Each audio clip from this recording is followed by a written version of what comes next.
নাইটদের দল গঠন। নমস্কার, আপনারা দেখছেন স্পোর্টস বাফ। আপনাদের সঙ্গে রয়েছে আমি রূপসা। আসন্ন আইপিএল এ সবচেয়ে দামি দল গড়েছে কলকাতা নাইট রাইডার্স।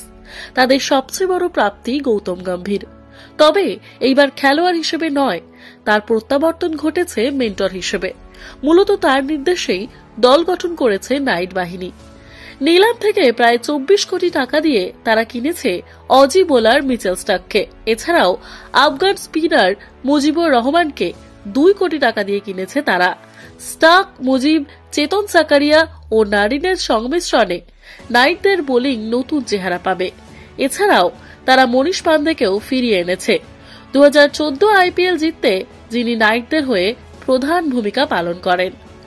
আইপিএল 2024 নিলামে কেকেআর যেসব খেলোয়াড়দের কিনেছেন তারা হলেন KS ভারত 50 লাখ টাকা, চেতন সাকারিয়া 50 লাখ টাকা, মিচেল স্টার্ক 24.75 কোটি টাকা, আঙ্ক্রিশ রঘুবংশী 20 লাখ টাকা, রমনদীপ সিং 20 লাখ টাকা, সেরফেন রাদারফোর্ড 1.5 কোটি টাকা, মনীষ পান্ডে 50 লাখ রুপি, মুজিবুর রহমান 2 কোটি রুপি, গুস অ্যাটকিনসন 1 কোটি rupee, Sakib Hussain 20 lakh rupee.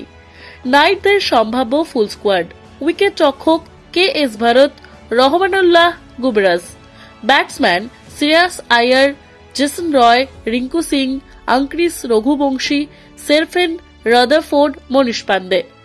Allrounder: Andre Russell, Nitish Rana, Venkatesh Iyer, Anukul Roy, Ramandeep Singh. Bowler: Varun Chakravarthy, Sunil Narine, Vaibhav Arora, Chetan Sakariya, Harshit Rana, Suyash Sharma, Mitchell Starc, Gus Atkinson, Sakib Hossain এবং মুজিবুর রহমান। খেলাধুলো সম্পর্কিত এই ধরনের লেটেস্ট খবরগুলো পেতে লাইক, শেয়ার এবং সাবস্ক্রাইব করুন আমাদের স্পোর্টস বাফ নেটওয়ার্ক চ্যানেলটিকে।